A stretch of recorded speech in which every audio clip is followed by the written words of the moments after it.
বোর্ডের ষড়যন্ত্রে বিদায় হতে হয়েছে কলকাতা নাইট রাইডার্সকে। একে বললেন দলের সিইও। প্রকাশ্যে যে সত্যিটা উঠে এলো তা শুনলে রীতিমতো হতবাক হবেন আপনি। চলতি আইপিএল টুর্নামেন্ট নিয়ে ইতিমধ্যে একাধিক বিতর্ক সামনে এসেছে। এবার সেই তালিকায় আরও একটি নয়া সংযোজন ঘটল। টুর্নামেন্টের মাঝপথে একটি নিয়মের বড়সড় পরিবর্তন করল ভারতীয় ক্রিকেট কন্ট্রোল বোর্ড।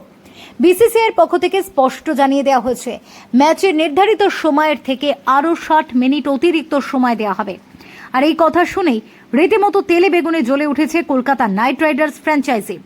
নাইট শিবিরের সিইও ভেঙ্কি মাইসোর ইতিমধ্যেই আইপিএল টুর্নামেন্টের সিওও হেমাং আমিনকে ইমেল মারফত একটি চিঠি লিখেছেন।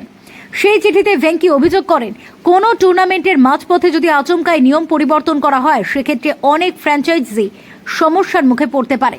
একটি টুর্নামেন্টে নিয়ম লাগু করার ক্ষেত্রে আরও বেশি করে ধারাবাহিক হওয়া উচিত। অর্থাৎ তাদের কথায়, তারা যদি এই নয়া নিয়মের সুবিধা পেত, তাহলে প্লে অফে ওঠার জন্য লড়াইটা অন্তত করতে পারত।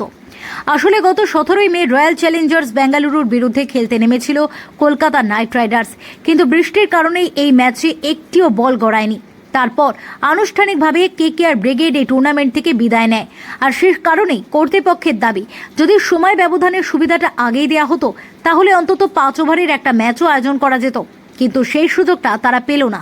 বিদায়ের সময় 13 ম্যাচে 12 পয়েন্ট সংগ্রহ করে তারা 6ষ্ঠ স্থানে দাঁড়িয়েছিল।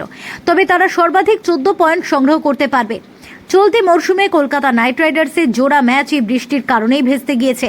উল্লেখ্য, নতুন নিয়মানুসারে যে ম্যাচটা সন্ধ্যা 7:30টায় আয়োজন হওয়ার কথা ছিল, সেটা এখন 9:30তেও শুরু করা যাবে।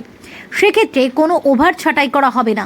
আগে শুধুমাত্র কোনো ম্যাচের জন্য 1 ঘন্টা অতিরিক্ত সময় দেওয়া হতো। অর্থাৎ যদি কোনো ম্যাচ 8:30টার মধ্যে শুরু করা না যেত, সেক্ষেত্রে ওভার নিয়ম অনুসারে কম করা হতো। কিন্তু এখন মধ্যরাত পর্যন্ত 5 ওভার করে ম্যাচ আয়োজন করার একটা সুযোগ পাওয়া গেল।